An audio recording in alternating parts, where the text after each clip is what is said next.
HRN listeners. As we celebrate our 15th year, we are deepening our commitment to giving voice to the next generation of food systems storytellers, and we need your help. Our internship and fellowship programs help activate new possibilities for underrepresented and underestimated young people through experiential journalism, audio engineering, and production training. Through these unique programs, HRN helps food equity stewards build essential workforce readiness skills that expand their potential and foster economic mobility. Please consider supporting these critical programs. And with a minimum donation, you can be entered to win a dinner for two at an amazing restaurant in one of 8 cities and tickets to a concert at a great venue in one of those cities. We have incredible partners across the country who have donated, as they also share our passion for helping to educate the next generation of food systems storytellers. Check out heritageradionetwork.org/15 to donate and enter to win today. That's heritageradionetwork.org/15 to donate and enter to win today. And make sure you donate before March 31st. Thank you. You're listening to Heritage Radio Network. HRN is food radio supported by you. Learn more at heritageradionetwork.org. This episode is brought to you by Wisconsin Cheese. Cheese lovers, assemble! This fall, Wisconsin Cheese is proudly hosting their first ever Art of Cheese Festival. Head to www.artofcheesefestival.com to snag your tickets and cheese the day.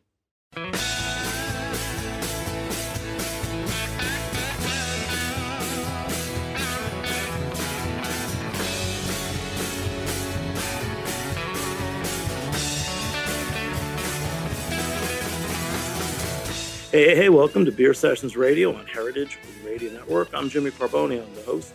It's July 13th, 2023. Let's go around the room and introduce our guests. I'm Alo Galinsky. I work for Craft Beer Cellar and Trinktish in Belmont, Massachusetts. And I'm Hillary Wallentuck, registered dietitian and senior nutrition specialist with New England Dairy. Great. We've talked a lot about pairings and how to taste, and it's kind of neat to be invited by, thanks Simone at We Are Craft Collective invited us to meet with you at New England Dairy. So let's tell us what New England Dairy is and you know how important farms are and a little bit about the work you guys are doing.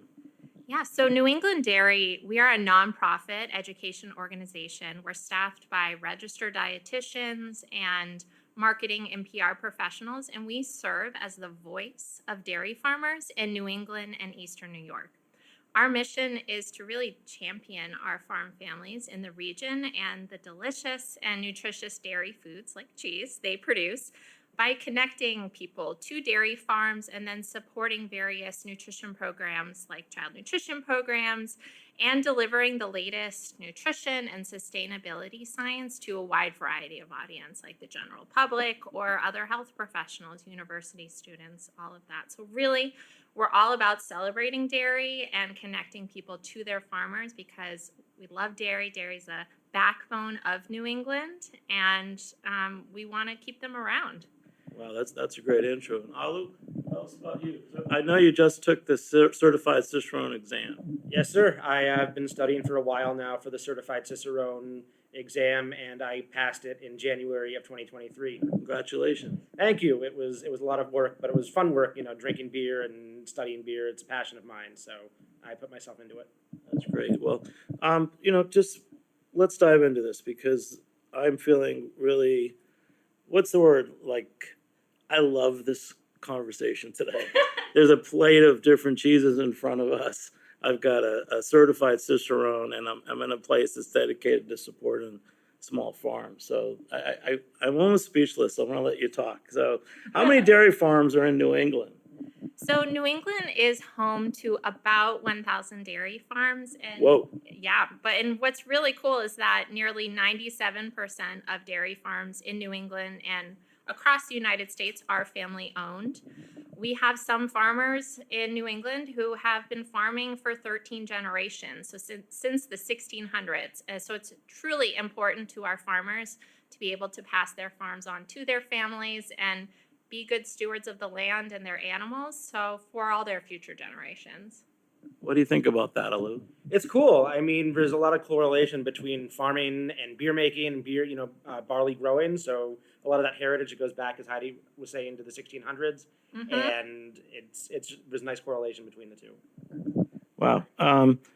for dairy and cheese and everything, gosh, what does it take to keep a farm going? There's hot weather, there's cold weather. I mean, the farmers must really care for their animals, and I'm sure a lot goes into that. I mean, their animals are their business. The majority of a dairy farm's operating costs are on their animals. It doesn't make sense for them not to care for their animals because ultimately it's a business producing dairy, and that all comes down to the cow. So providing, top feed, veterinary care, animal nutritionists. So I'm a registered dietitian for humans, but cows have their own nutritionists to design diets. And also being good stewards of the land. I mean, we talked about dairy being local and, being, farmers, but dairy farms, in New England and Eastern New York, they own the majority of the cropland in this area. And if we were to lose that, we're losing our green open spaces. So there's a lot that goes into dairy farming and keeping them around. Yeah, no, for years I've noticed that in places like upstate New York, there's so many millions of acres of former dairy land. It's amazing that there's still so many farms doing dairy in New England. I mean, it's a popular food group, I mean, we grew up having milk on the table, and it's really, a lot of folks are still doing that. But, so many people have cheese in their fridge, yogurt, rely on dairy as a source of essential nutrients and protein to fuel them throughout their day. And so, yeah, these farmers, they're in business because we're all loving dairy. I know I have about a third of my fridge filled with dairy products between yogurts and cheeses and milks. I love it. I might be snacking on some of it right now off this board, so Hillary's not wrong. We have a lot to look forward to. There's a full plate of cheeses in front of us. Lou, I know you work with Trinktish and craft beer sellers in Belmont. What role does cheese play in the menu? Because I know there's a lot of beer and beverage pairings going on. Yeah, I mean, cheese is part of our menu. We have a beer cheese sauce that's homemade by Chef Kate Baker, who is Trinktish's chef and co-founder. And cheese plays a big part in making the beer cheese sauces. Also, it plays a small part in some of the accoutrements and other dressings on the menu. But it's a big part of who we are. We love food and beer together. We love how it works together. Part of my job as an events coordinator is to come up with fun, unique events that bring the community in. And I actually recently did a beer and cheese flight night with local Formaggio Kitchen, where we got 4 cheeses and 4 beers together and walked patrons through a flight of beer and 4 cheese offerings and talked about how they work together. And so it's right up my alley. I love cheese. I love beer. It's fun to talk about and fun to play with.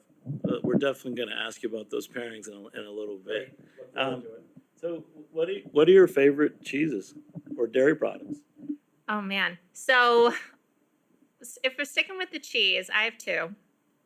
First off, cottage cheese. I know cottage cheese is having a moment right now. If you're on Instagram or TikTok, everyone's doing something with cottage cheese. But I grew up in a Ashkenazi Jewish household. Cottage cheese was a staple. And kugel, noodles and cottage cheese, just on everything. So I love me some cottage cheese. I'm happy that it's sticking around strong. And I love aged Gouda. It's a silly, funny backstory, but it involves being lost in Prague and someone, middle of the night, like 3 a.m., and someone whipping some aged Gouda out of their pocket, cutting it with a credit card. And it was just the best thing I've ever tasted. And from then on, just will always love aged Gouda. Lou, you have a favorite? A favorite cheese? Manchego is really hard to beat. There's something really nice about a refreshing Manchego. Great. And I have a favorite. In southern New Hampshire, there's a farm called Bell Goose, and they're part of a farm network, and they make amazing feta, like so good that a friend who had spent time in Greece said this is the closest thing to traditional method feta. What does it take to keep these farms going? Because I know that in some cases it's the land. I know that land can be expensive, and I know there's land trusts, and in certain areas it seems like what I've seen in southern New Hampshire, and there's pockets in New England where the farm culture is really strong. Do you want to tell me about maybe some of the farms and some of the regions that stand out for you guys? Yeah, I mean, a lot goes into, keeping dairy farms going, and it ultimately comes down to our support as consumers and eaters. They don't exist if there's no home for their product. So, their milk, goes into the grocery store in gallons or half gallons, or it ends up, in school milk programs, in restaurants, cheese, yogurt, all of that. And, it ultimately comes down to our support. And that's why at New England Dairy, a big goal of ours is to build trust in dairy and dairy farmers and their practices. Because there is a lot of misinformation and mistrust about animal agriculture out there. And we're here to shine the light on the hard work of our local dairy farmers, and that they are producing a nutritious, sustainable food and caring for their land, caring for their animals. So much goes into that. And we have farms are everywhere. What's cool about dairy is that if there are farms all over the United States, so it's a local food throughout the country. It doesn't make sense to milk a cow, in California and ship that gallon of milk to New England when we have dairy farms here. So they're all over the region, and they are it's a local food. Milk is going from cow to you to grocery store in just about 48 hours. It's going, being picked up, hot processed, packaged, and delivered to the consumer, that fluid milk, really quick. So you can, really rest assured that, when you're buying milk in the grocery store, it's a local product. And for cheese, something like that, obviously it takes a little bit more time and processing. But, there are a lot of local cheeses. I know we have some today, but we have local, farms throughout New England and Eastern New York making cheese, which is really cool. So lots of local cheeses. In terms of a local movement, I think that beer and cheese and dairy are all tied together. I mean, farms everywhere are having the sustainability and localized movement. They like to tie them together. The more you can localize products and put them in front of a consumer and say, hey, we have the best local or the most local X, Y, or Z, it works. People love local beer. People are flocking to craft breweries. And if you can have other local products on the shelves, I know at Craft Beer Cellar, we stock Jasper Hill. We stock Jasper Hill cheese. We stock cheeses from other New England dairies and farms around because people love to see that local tied together. I remember way back, maybe 15, 16 years ago, I first started being exposed to American farmstead cheeses, and Jasper Hill was one of the first that we were eating in New York City. Let's talk about the cheeses that you selected for us, because I think we're going to get to taste them. Yeah, we do have a Jasper Hill cheese today, and I will give a plug. A couple of years ago, they let us behind the scenes, and we did a virtual tour of their cheese caves, which was incredible. So they don't allow the public in, but they took us through. We did a whole webinar on it. So if you're curious, behind the scenes at Jasper Hill, newenglanddairy.com, we have that recording. But we have Jasper Hill's Bailey Hazen Blue. And they're out of Vermont, as we talked about. Arethusa Farm Camembert, and they're out of Litchfield, Connecticut. We have Cabot Extra Sharp Cheddar, Cato Corner Farms Hooligan, which is a washed rind, really funky cheese. And then and they're out of Connecticut as well, and Smith's Country Aged Gouda, and they're out of Massachusetts. And we also brought some, different foods, and we can talk about, how to pair it, but I'm definitely excited to learn about the cider that would go well with this. Ciders, beers, you really want to look at complementing flavors and contrasting flavors as well. There's kind of the 3 C's of food and beverage pairing, which are complement, cut, and contrast. And when you're building either a charcuterie and cheese board or kind of a flight pairing menu like I did for my event, you're looking for things that work together and also go through a spectrum. So you're starting with something light, something bright, and then you're moving to kind of a darker, funkier, heavier stuff in terms of both beers or ciders and cheeses. So when you're talking about a dry cider, you might want to pair that with something that has a little bit of a bite to it, but also has a creamy element, because the dryness of the cider is going to cut right through the creaminess of that cheese. If you're looking at something funky like the Bailey Hazen Blue, you're going to want to go to a beer or a cider that's a little bit heavier, that can kind of complement the richness and robustness and funkiness of that cheese.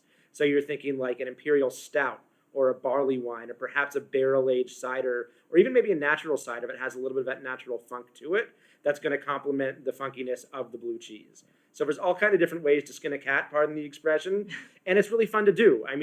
You might find a pairing that nobody else has heard of. You might find a pairing that you like that other people don't like, but there's no right answer, which for some people back early in school, that would drive me insane. I like finality. I like right answers. But it's an open interpretation. We have 4 cheeses, 3 jams and jellies, and a bunch of accoutrements on this board. There are probably a half dozen beers or ciders that can work any which way through the cut, complement, or contrasting of food and beer pairings. Hillary, do you always have these great cheeses in your office?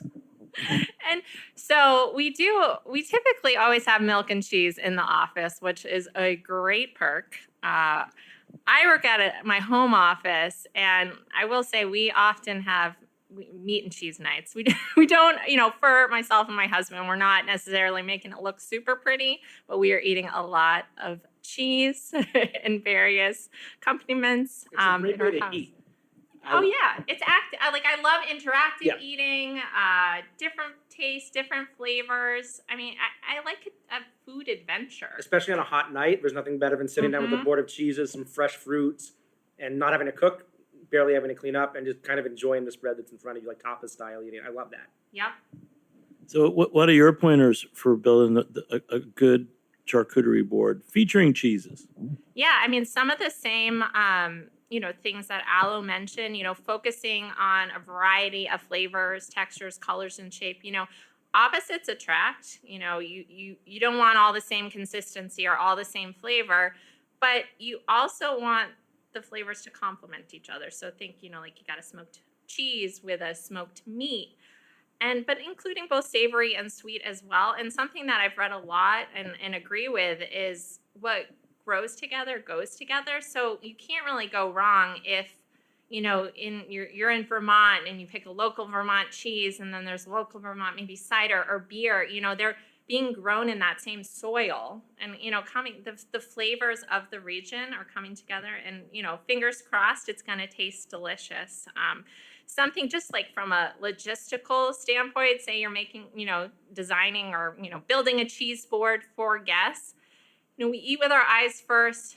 I'm at home alone. It's not looking pretty. You maybe want to show something off, choose a nice board, think about different colors, don't just have it all be white, just like white cheese on a board. Think about, incorporating cheese signs. Not everyone like ourselves or, cheese lovers are willing to try everything. Some folks are a little more apprehensive. So if you could, let them know what they're eating, hopefully maybe they're more willing to try it.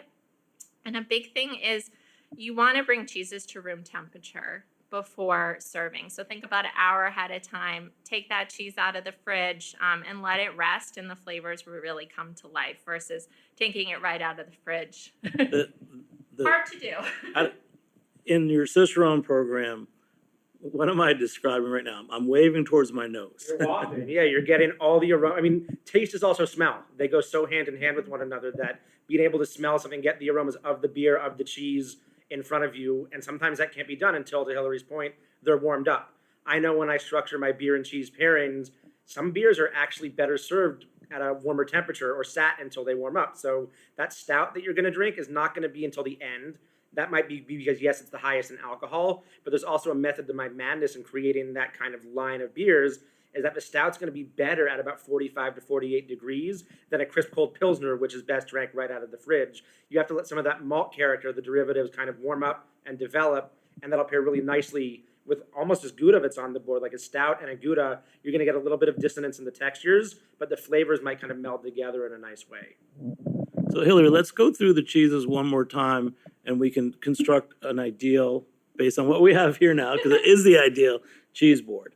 And then Aloe can perhaps make some suggestions. So you start with, you one at a time, tell us what it is. We can taste it. Aloe can taste it, and we can make some suggestions. Yeah, so we have Arethusa Farm Camembert right here, and they are out of Litchfield, Connecticut, a local farm. And pairing today, we brought some dark chocolate, and we have raspberry jam as well. Go with, but again, as Aloe mentioned, I could say this for every cheese.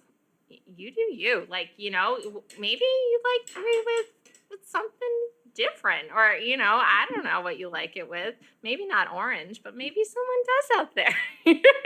Who knows? So you just got to give it a try. But today we brought raspberry jam and dark chocolate for the Camembert. Excuse me. And then we have Cabot Extra. So Yeah. no, yeah. Lou, so you're tasting the Camembert. I'm tasting the Camembert. I'm loving the Camembert. And the first three words that come to mind are fatty, salty, and mild. So those are the components of the cheese that I would then dig into for a beer pairing. First of all, I'm going to want a beer that's carbonated enough to cut through the creaminess and fattiness of the Camembert. And then I think, okay, there's a salt profile, but it's not too heavy in flavor like a blue or a funkier cheese. My mind goes to, and also the saying in food and beer pairing is when in doubt, go Belgian. I love Belgian beers. I spent a week in Belgium as part of my beer education back in September and ate and drank my way through that country. Belgian Blonde or Belgian Golden Strong, Delirium Tremens, La Chouffe, a Leffe Blonde, which is a more kind of imported, more recognizable beer. That would go beautifully with a Camembert because there's a nice rich malt profile to the Belgian beer. It's a little bit sweet, so it's going to cover the saltiness, and the carbonation level is going to wash away the fat in the Camembert. Lou, that was beautiful. Tell me one more time, what's your maxim when in doubt? Go Belgian. You know what? He's a man after my own heart. I'm getting really thirsty. We have to figure out, we're in Boston, so we're actually in Brighton, which is part of Boston, and I'm with Lou who works in Belmont. Where should we go after this for a beer? Well, if you're heading to Belmont, I'm never going to say don't go to Trinktish. That's our beer hall.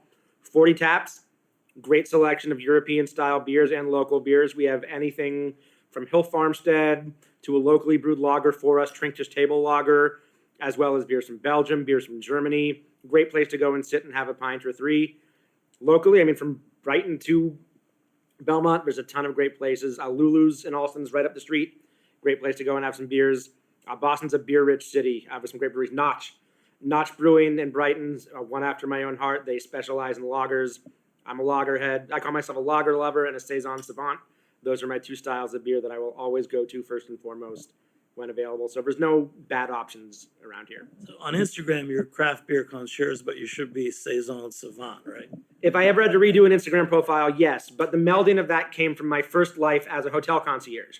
So I melded my love for craft beer and my past as a hotel concierge to really help guide people. You know, where to go drink beer, what to pair with beer, how to cook with beer. I love cooking with beer. There's so many rich and depth elements you can get from cooking with beer that people might not realize.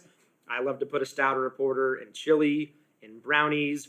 You can cook some sauces with different types of beer. So there's a lot you can do with beer that I just wanted to share with people. And concierge kind of gives that, kind of like Cicerone. Concierge is a guide. It's somebody who's going to show people where to go, how to do things, and how to get there. And I'm trying to do that through beer. Okay, there's a recipe I want from you. For a while, I've seen beer cheese in pubs. What is beer cheese? I mean, it's a dip, but I mean, what kind of cheeses would you use, and what kind of beer? As I finish a lovely dark chocolate, it's a beautiful open palate. Kind of as Taylor's point, you can do anything with cheeses. You can mix sharp cheeses like a Fontina. You can go mozzarella for something really melty and stringy. You can sharp cheddar is always a great place to start, and then you just build in different flavors. Fontina, sharp cheddar, and Gouda are probably the top three that I'd use for a beer cheese. If I'm making a macaroni and cheese, which I love to make mac and cheese, those are usually my three starting points. You can add Parmesan for some little extra saltiness. You can even dust the top of a mac and cheese with Parmesan. So beer cheese sauce is really a blank canvas. If you have great dairy like milk or cream, cheese, and a beer, you add beer to the sauce. And is that the key word? Did I win? I don't know. What's that, Hillary? There's something going off in the background. That is a Cowbell at our New England dairy office. We have all the dairy. Everything you could imagine. We have a butter churner in our office, big barrel. We have multiple cowbells. We got it all. So please visit us if you're ever craving. A lot of education happening here. So we do. I mean, we are, excuse me, an education organization. How we do that looks so different every single day. As a registered dietitian, you know, my main role is to educate the general public, but also other health professionals like other registered dietitians so that they have the latest science and recommendations on dairy and that they know what's going on dairy farms. So, you know, when their clients and patients ask, you know, people want to know where their food comes from. They want to know that it's sustainable, it's local, that the animals are cared for. So hopefully through, you know, our education of these other professionals, they can provide those informed answers.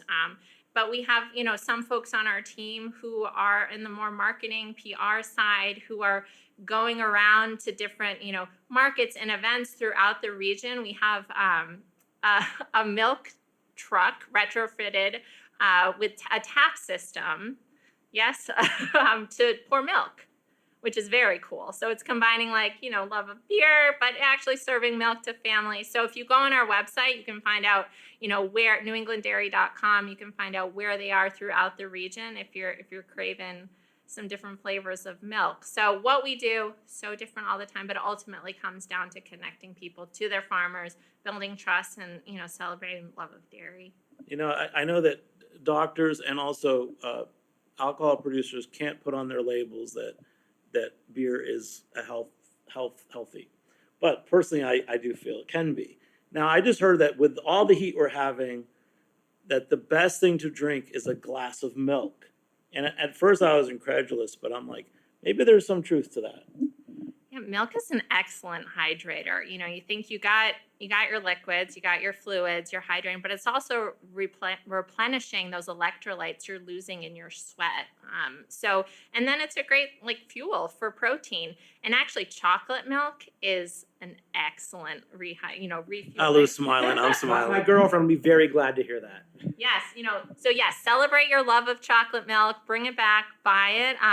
Athletes especially, they're frequent drinkers of chocolate milk because it has the ideal ratio of carbohydrates to proteins to, rebuild muscle after workout, but also replenish those electrolytes and refuel you. So yes, hot weather, have a glass of milk, but don't say no to ice cream either. I mean, you gotta cool it. No, I just gotta say, so Ron Burgundy was wrong. Milk wasn't a bad choice in hot weather then, correct? I'm the worst. I've fallen asleep to Anchorman every single time I tried to watch it. Well, now you'll have to go back and look for it. It's in the last 15 minutes of the movie, so I Okay. can let you fast forward a little bit. I've seen it for probably the first half, so I'll start the second half. I'm glad you told me what that reference was, man. And this is cool. I mean, milk. We're gonna end up saying how much we love milk because, I personally feel like there's so many. I don't know if I can say this. There's gimmicks and fads, but ultimately, I feel like whatever's from the farm that's closest to you and the most natural product is going to be better for you than anything. So the idea of drinking milk on a hot day or milk after you've had a run, it sounds pretty good. Actually, maybe with some ice, maybe a little chocolate milk on ice. Or you could freeze milk in ice cube trays. Do that as well, so make it extra cold, but That's not watering it 2024 down. thinking right there. Alu, okay, now we're talking, went from milk to ice cream. Ice cream and stout. Have you ever had that in a pairing? Or I have, and it's funny you mentioned that because I'm working on our next flight night will be beer and local ice cream from Rancatores in Belmont. So that's a fun pairing I'm working on for our next event.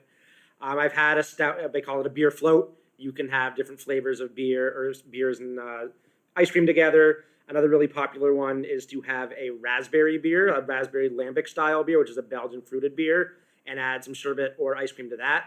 You can even make kind of a black and tan with a stout and a raspberry lambic and float ice cream on top of that. I've never had that combination together, but there's some textural also similarities and differences between the beer and the stout because also you have milk stouts. Those are lactose stouts. So there are some creamy elements to that kind of beer. There's lactose in a few different styles of beer, and it'll mock that creaminess of an ice cream.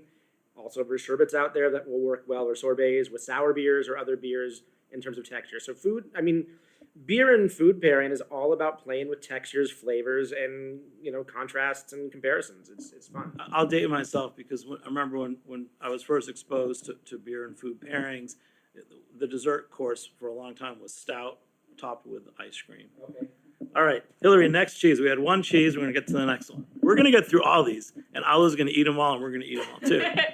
So next up, we have Cabot Extra Sharp Cheddar, and we're pairing that. We have an apple butter and some crackers as well over here. And actually, you think, I don't know, I think of cheddar and apple, so I feel like that goes perfectly with cider. That would be a fall pairing. Like if you're looking into October, early November, sitting on your porch, the weather's cooling down. Cabot is synonymous with New England, apple butter, and a little bit of cider. I'm gonna taste this apple butter because I haven't had it before, just to get a sense of it, because that's sweet. You don't want a cider if it's too sweet that's gonna blow those two things or cover up one or the other. You don't want the apple butter to mask the cider. You don't want the cider to mask the apple butter. And that sharp cheddar is gonna give that tang and that richness to everything. So again, I love dry ciders. I'm even thinking like of a Spanish Sidra type, which is really extra dry, or even some hop ciders out there that might work nicely with that, with the apple more in the background. I'm not the biggest cider drinker in the world, but I do appreciate a dry cider, especially on a hot day. The New England cider and apples are synonymous with fall, so this to me would be a late October, early November pairing. All right, we made it through 2 pairings, and I'm just getting hungry too. Hillary, for you, did I ask the difference between soft and hard rind cheeses? Yeah, so it's really in the cheese making process, and I will say it's cheese making. There's so many steps. There's nearly like 2,000, if not more, types of cheese out there. So it can vary. I'm not a cheese maker, so don't come at me, with my basic steps. But when you're making cheese, you're taking milk, and then you're curdling it with either an acid or a rennet. And some cheeses are done after that step, like think of cream cheese or cottage cheese. But then, some cheeses you keep going down the line, and you're gonna take out the whey, which is the liquid. So you have the casein, the curds. And so soft cheeses, it could be there. You just remove the whey. Or maybe you cut a little bit or minimally cut, just because those larger pieces of curd retain more moisture. So only the whey is removed, or they're only slightly cut. Whereas harder cheeses, you're removing the whey, and then you're cutting it into smaller pieces because it loses moisture more easily. And then you press those curds to remove the moisture. So it's ultimately about the processing, but it's all starting with milk, which is really cool. You think of all the different things you can do with milk and all the different types of cheese out there. And you can go beyond that, add secondary cultures with like a blue, and you can get really, really funky. Or you can, take it easy if you just want cottage cheese like I do. What are you craving right now, Lou? More of this cheese, baby. I'm just looking at the cheese board and ready to work my way through. And nice cold beer afterwards will never hurt. Okay, next cheese, number 3.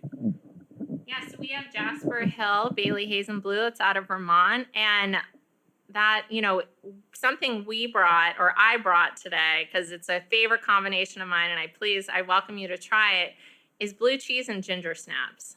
That is nice. Yeah, it is a Swedish tradition, and it's an awesome combination. And I think it's really a fun element to the cheese board. Hillary, I'm going to interrupt you because on my way over, my old guy pairing was from Garrett Oliver's Brewmaster's Table, one of the first food and beer pairing books of my time. And he always says an aged blue cheese with barley wine. Yes.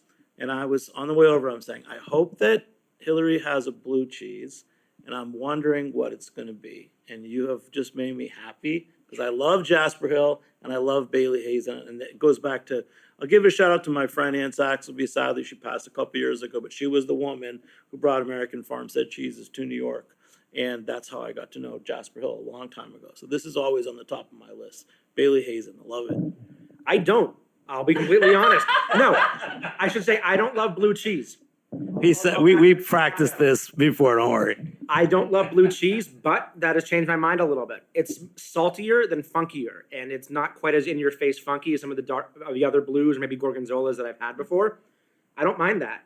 I did a wine and cheese night at Curds & Co. in Brookline earlier this year, where they did pair a blue with a ginger cracker similar to this. Really great.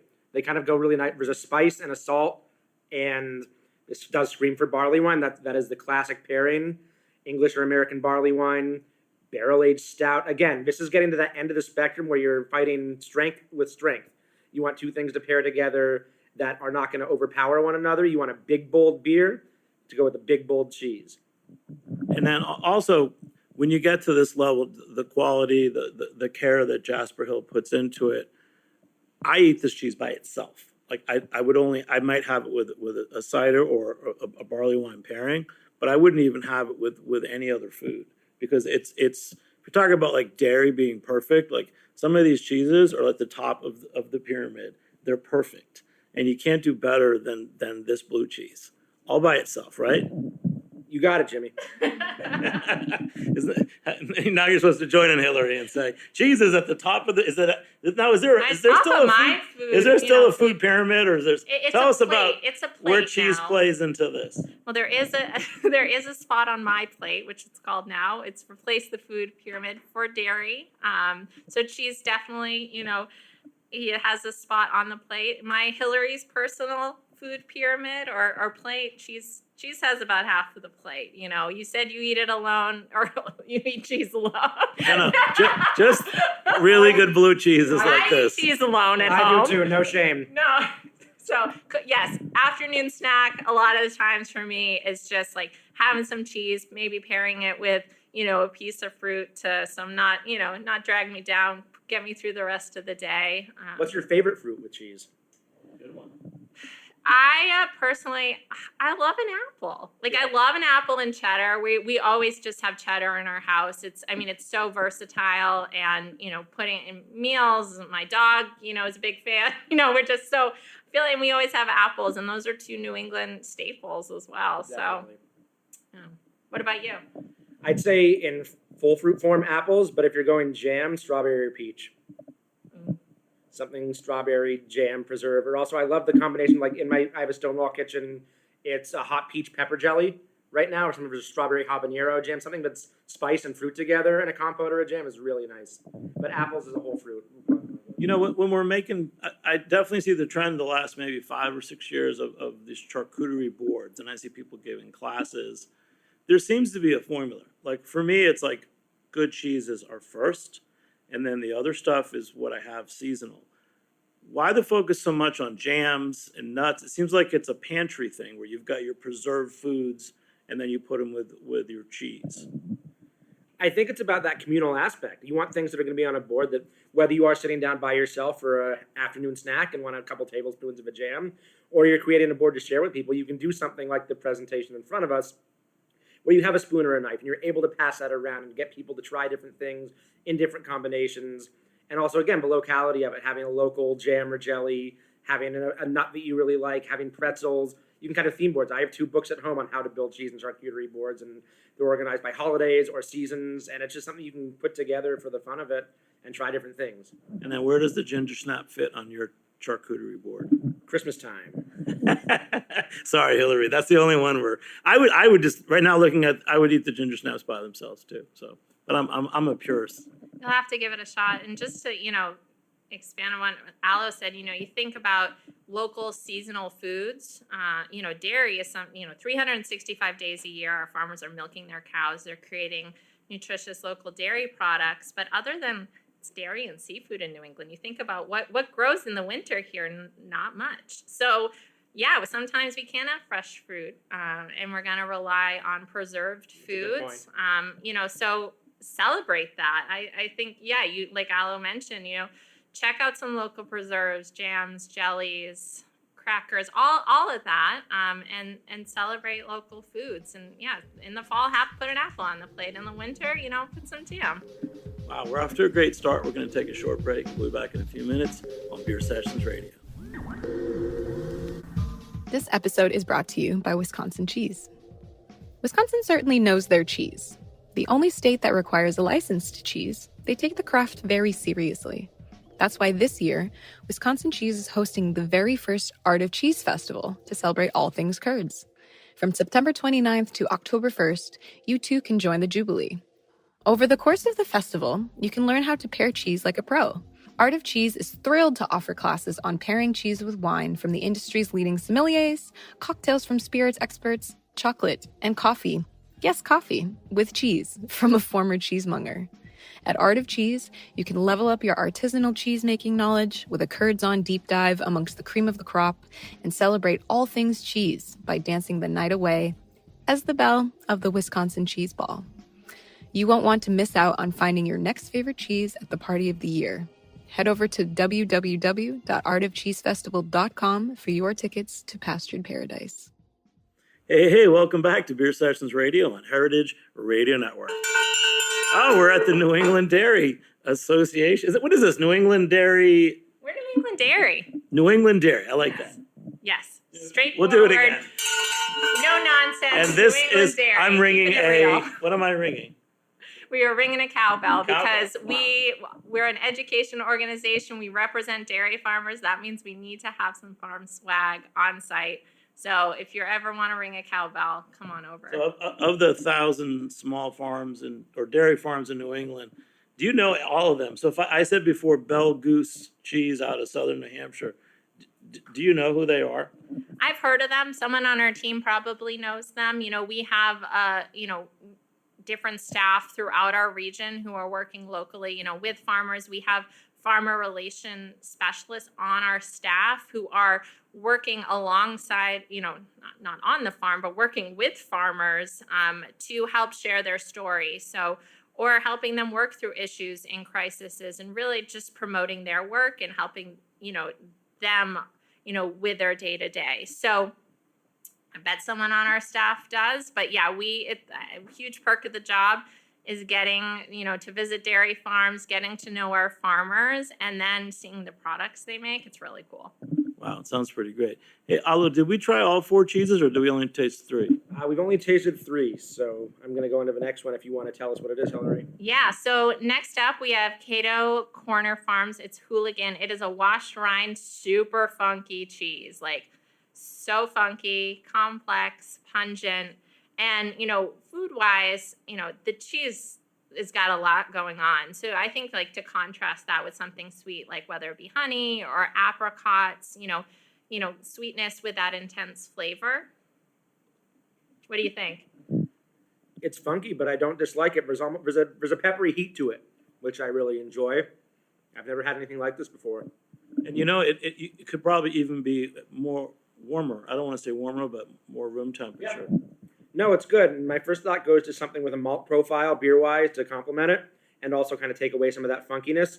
Maybe even go into a British beer, a Scotch ale, or an English-style porter. Something with English yeast can tend to be a little funky in its own right, but that might actually match the funkiness of this beer. But the dark malt profile of a Scotch ale, Scottish ale, or English porter would kind of go nicely with the texture and the flavors of this to kind of wash away some of the funkiness. I wouldn't go something super light, and I wouldn't go something super heavy. And I know when I say when in doubt, go Belgian. A Saison may actually work with this. A Saison's a Belgian style of beer because there's that lemony citrus aspect that might play nicely with the funkiness in this cheese. But yeah, I'd say the Belgian Saison or an English style beer with a malt profile for this. So will you at one point do a Belgian beer and cheese tasting at Drink Tish? You tell me when, I will set it up. All right, this fall we're going to do it. And we'll do something with bringing New England dairy cheeses. Please. Oh my gosh, I love it. I can't wait to hang out again. And may I talk about this cheesemaker, Cato Corner? Because I know her. Liz really well. She was involved in the New York City green markets. And she was one of the pioneers of at least in the greater New York City area of people going back to the land and making cheese the old-fashioned way. And she's got a lot of funky rind cheeses. Also just like real straight up, like kind of cheddar, Gouda style, hard cow's milk cheeses. And I just want to give a big shout out. If you ever see Cato Corner cheese, try it. It's going to be probably the most interesting cheese you had, right? Yes, sir. He's not impressed, are you? No, I like it. It's making me think. I have the flavors from when I taste it, and I still have the flavors in my mouth after I've tasted it. So it's sitting with me. Yeah. And the importance of whether it's a tasting at a good restaurant or bar or cheese shop, or my experience with Cato Corner are the great farmers markets in New York City. And the fact that you can go and taste through all their cheeses. How important are farmers markets and other ways? What are the best ways for farmers that are making good cheeses to interact with consumers? Yeah, I mean, it depends on the farm. Some farms are milking cows and making cheese on site, so it's possible that they have a store that you can visit and taste and purchase. Or they might, if they're a smaller operation or larger, be at a farmer's market or be in local stores. So, I would say, if there's a cheese you love and you want to visit the farm, ask them, check them out on social media, contact them, see if they have a place you can visit. And then some farms, like actually Cabot that we have today, many farmers, like a lot of different farms' milk is going into making that cheese. You know, Cabot is part of a cooperative, so these are dairy farmer owned, operated, and controlled. And they, you know, their milk is pooled, and the cooperative takes care of processing, packaging, transporting, distributing. So Cabot Farm, Agrimark farmers, their milk goes into Cabot products like delicious cheese and butter and all of that. So you might not know exactly, you know, it's not a single source cheese, you know, a single source farm cheese, but it's still a local product because local milk's going in there. And then there's some, I don't even know your original question, but but you know, there's some also local cheese producers that are not dairy farms, but they are getting their milk from local farms, like Mystic Cheese Company in Connecticut. They get their milk from River Plain Dairy in Connecticut. So you want to try different cheeses, you know, go to a farmer's market. I bet, you know, you're guaranteed local there. But also you can go to your local, you know, grocery store. I shop at Market Basket, you know, good old MB. And, you know, you can find local cheese there as well. They have everything from Cabot too, don't they? They have a lot of Cabot products there. I know they sell Jasper Hill, and, you know, even the store brand is likely local as well. Because again, a lot of, you know, dairy products, especially milk, it doesn't make sense for it to travel farther, but cheese, yes. Cheese can certainly come from all over, but I think that's the beauty of that as well. You get to try different, you know, cheese from all over the world. I think you guys are inspiring me, although we definitely have to do like a New England dairy cheese board pairing project. I'm fine with that. I'm absolutely fine with that. One of the best pairings that I found when I did my last beer and cheese flight night was we did Jasper Hill Harbison, and I was stuck between two different beers. I was stuck between a Belgian beer, and I was stuck between Maine Lunch IPA, which is a really synonymous I shouldn't say New England style beer. It's a New England beer, but it's like a West Coast style IPA. Once I tried the Harbison and the Maine Lunch together, I was immediately transported to being in the woods in New England, because the Harbison has this kind of umami, mushroomy earthiness to it. And then there's the piney notes from the hops that you're going to get in the Maine Lunch IPA. So between the pine and the umami kind of earthiness, it just made me feel like I was walking in the woods in New England. And that's also when you're building boards, when you're building pairings, when you're drinking beverages, you want things to evoke memories of where you were, when you were, and how you were at a certain time. And it strengthens. When I was studying for my Cicerone, you're blind taste tested. And I'm going through 60 different beer styles because 8 of them might show up on my exam. And you have to start developing sense memory and actual memory of where you were, things like just different flavors and smells and perceptions of different beers, because you can be blind taste tested on them. And it's important to develop kind of that sense memory. Wow. Now, Hillary, you as a registered dietitian, so what is the connection between your field and dairy, and why are you guys working together as New England Dairy? Yeah, so, you know, I'm a registered dietitian. I got my master's in nutrition. I left when I graduated. I was working in a hospital, you know, doing clinical nutrition, doing counseling, and I really wanted to be somewhere in more prevention, where you hopefully prevent people from getting to the point, you know, being in the hospital. And this job posting came through. It's like, do you love cheese, milk, and ice cream? I was like, yes, I do. Do you love farms? Yes, I do. And that's the post. You love cheese, milk, and ice cream? Yeah, you know, we have some really fun job postings. It's a great job. And you know, ended up at New England Dairy, and we staff registered dietitians because there's so much science and research behind dairy's role in a healthy diet. And we're really lucky that our dairy farmers value our education and, you know, are being able to translate the science to the general public, that they want registered dietitians representing them. And so, yeah, what we do as dietitians looks very different depending on roles. You know, some are working more closely with schools because dairy is a part of the school meals program and federal nutrition programs.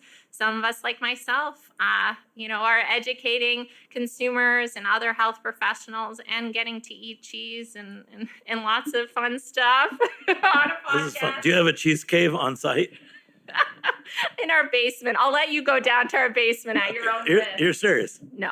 It's scary down there. That was exciting, wasn't it, Alu? A cheese cave in this building? Sounds awesome to me. Yeah, and what about at Trinktish? Do you guys just bring in different cheeses for events, or do you usually have you have wheels of cheese? No, we don't have any cheese like plates on the menu at Trinktish. But again, doing these events lets us partner with local vendors and local restaurants and shops, I should say, that do. It can give us a little bit of a different something to our clientele. So, we get people in to eat and drink the menu at Trinktish, and then we have these specialized events once a month where it's a sample. You're getting a sampler, kind of an appetizer before the main course type of thing, where you can come in, you can try 4 different beers, you can have a couple cheeses or chocolates or ice cream as we're coming up with, and then go down and experience the great European beer hall menu at Trinktish. So, we don't have any cheeses per se on our menu, but we always encourage and oblige people to love food and beer pairing and cider pairing and the intersection of all of that. I'm really having a good time and looking forward to our pairings afterwards, Alu. So back to some of the programs you've been doing. Yeah. You're doing flights, different ways of showcasing the flavors of cheese and beer. Tell us about the most recent one you did. Well, the most recent one I did was this cheese and beer pairing with Formaggio Kitchen. There is one coming up that we're going to do in September. We're going to have a whole slate of Oktoberfest themed events over at Trinktish. We're a European style beer hall. It's the perfect place to celebrate Oktoberfest and the cultural significance of it with all the beers we have on tap. I'm working with Courage & Co. in Brookline to do an Oktoberfest style beer and cheese night. So it's all going to be German beers and German and Austrian cheeses or styles from Germany and Austria, whether they're local or not. And we're going to put those together and see how they work. It's going to be fun. We're going to talk about the history of Oktoberfest and Oktoberfest style beers and German beers. And I'm also working on, we have beer dinners at Trinktish. We have a Von Trapp Brewery from Stowe, Vermont coming down, and there's a great cheese and local farm scene in Stowe, Vermont and Vermont in general. Von Trapp's going to be down for a beer dinner. Jack's Abbey is going to be in for a beer dinner. So we really like working with these local New England breweries to bring them in. Chef Kate's going to create a great 4-course pairing menu with their beers, and it's just a convivial, fun time. Oh man, it's really, I got to meet you through some online, your craft beer concierge. You came to Cider Feast. Yes. That's where I met you recently. And Hillary, this is really cool. I do think there is a cheese cave in this building. There's a Cowbell and there's a butter churn. So let's talk about other things. Butter. So we got cheese, dairy, butter, and how important are these, the health benefits, and how important is this for young people and in our diet, and I want to talk about the health benefits of dairy. Yeah, so you brought up butter. We're eating a lot of cheese. I grew up in low fat, fat free. I'm a millennial. Everything was, low fat or fat free in my house. But, because fat was feared. But a lot of recent science is indicating that whole fat dairy like milk, cheese, and yogurt is not linked to a higher risk for heart disease. And there's some really cool science out there actually about cheese, that cheese actually may be associated with a lower risk for heart disease, high blood pressure, stroke, type 2 diabetes. And the science is still emerging and really new, but they're thinking that it actually comes down to the structure of the cheese, or what we call the cheese matrix, and how the structure in the relationship between the nutrients and non-nutrient components, vitamins, minerals, bioactive components, how they interact within that physical structure, texture, and form of cheese actually can be beneficial, or just not, to be as feared as, whole fat dairy once was. So a lot of cool science coming out about cheese. So yeah, dairy has a role in a healthy diet. And if whole fat dairy is something you want to consume, whether it be cheese, milk, yogurt, yeah, you want some butter, ice cream in moderation, all of that, it certainly can have a place in your diet, which I think is delicious. But if skim milk's your thing, that's your thing too. We're all about celebrating all dairy here. So if I go to a farm and I get some fresh milk, now in the old days, there was always the cream was on top and then the rest of the milk. Can I take that cream and make butter? Yeah, I think you probably could. I've made homemade butter before. You shake the cream for a really long time, and then you got your butter, and then you drain the whey. I bet you could. I know some people, just eat it by the spoonful. The milk in the grocery store has been homogenized, so it's been, milk mixed, so you don't get that cream top layer. But yeah, a lot of local farms, you can buy their milk at that cream top. I say give it a shot. Try making butter. Alu, have you made butter? I have not. I haven't either, and I want to. It's so easy. Get some cream, mason jar, and literally you just need like a strong arm or a couple of people, like pass it around and just shake it. And literally you have butter. You could add some different herbs and flavorings in there before you shake it or after. And I think that's a really cool addition to a cheese board as well. Like add some fun butter. Butter boards were in for a little bit, or maybe they still are. They were all the hype, but add butter to your cheese board. Why not? All right. Thanks so much, Hillary and Alu. Anything else you want to say? Again, tell us again about New England Dairy, just for our listeners again. Yeah. So, please check us out at newenglanddairy.com. We are on all the social media channels at New England Dairy. If you're looking for, to learn more about dairy, see some cool looking cows, connecting with a local food, local farmers, we're celebrating it all. So yeah, just check us out on social. And if you have questions about dairy or you hear some stuff and you're like, I'm not sure if that's true, reach out to us. We're happy. We want to have those conversations with you and get people to celebrate dairy and our local farmers, because they're a huge part of our economy, our land usage, and we should be celebrating them and keeping them in business. And ultimately that comes down to eating delicious dairy. So I encourage you all to go to eat some cheese, have some ice cream, drink a glass of milk after listening to this podcast. All right. Alu, anything else you want to say? Just thanks so much for having me, Jimmy. This has been really wonderful to talk with you and with Hillary about dairy, beer, everything New England farming and locality. Get down to Trinktish Beer Hall in Belmont if you haven't yet. It's in the same space as Craft Beer Cellar, great craft beer store. You can buy thousands of beers and ciders in single format. Stay around for some great food and beer. Look on our calendar for great events coming up. If you want to follow me personally, I'm at Craft Beer Concierge on Instagram. And I look forward to doing this again sometime. Thanks so much, Alu and Hillary. I'm Jimmy Carboni. I'm the host on Beer Sessions Radio. Big shout out to our engineer, Armin Spengen, who's going to clean this up. And we'll catch you next time on Beer Sessions Radio. All right. Thanks so much. Cowbell. Woo. Isn't that cool? Beer Sessions Radio is powered by Simplecast. Thanks for listening to Heritage Radio Network. Food radio supported by you. Keep in touch at heritageradionetwork.org/subscribe.